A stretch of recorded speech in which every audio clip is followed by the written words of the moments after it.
Chapter 3. Now the serpent was more subtle than any beast of the field which the Lord God had made. And he said unto the woman, Yea, hath God said, Ye shall not eat of every tree of the garden?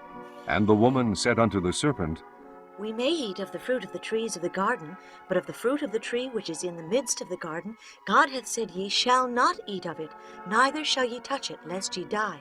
And the serpent said unto the woman, Ye shall not surely die. For God doth know that in the day ye eat thereof, then your eyes shall be opened, and ye shall be as gods, knowing good and evil. And when the woman saw that the tree was good for food, and that it was pleasant to the eyes, and a tree to be desired to make one wise, she took of the fruit thereof, and did eat, and gave also unto her husband with her, and he did eat. And the eyes of them both were opened, and they knew that they were naked. And they sewed fig leaves together, and made themselves aprons. And they heard the voice of the Lord God walking in the garden in the cool of the day. And Adam and his wife hid themselves from the presence of the Lord God amongst the trees of the garden. And the Lord God called unto Adam, and said unto him, Where art thou?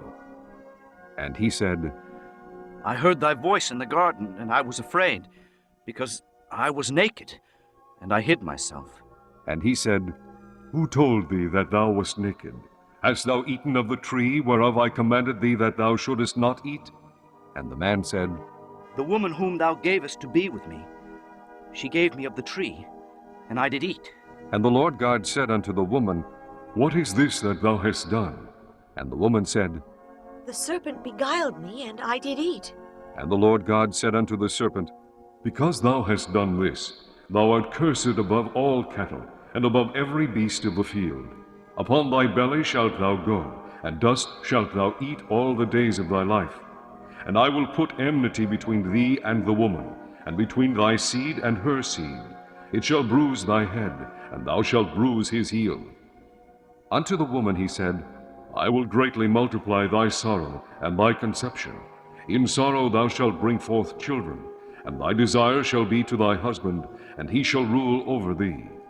And unto Adam he said, Because thou hast hearkened unto the voice of thy wife, and hast eaten of the tree of which I commanded thee, saying, Thou shalt not eat of it.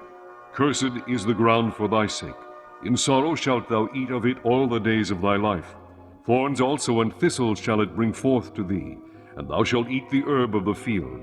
In the sweat of thy face shalt thou eat bread, till thou return unto the ground, for out of it wast thou taken. For dust thou art, and unto dust shalt thou return. And Adam called his wife's name Eve, because she was the mother of all living. Unto Adam also and to his wife did the Lord God make coats of skins, and clothed them. And the Lord God said, Behold, the man is become as one of us, to know good and evil. And now lest he put forth his hand, and take also of the tree of life, and eat, and live forever.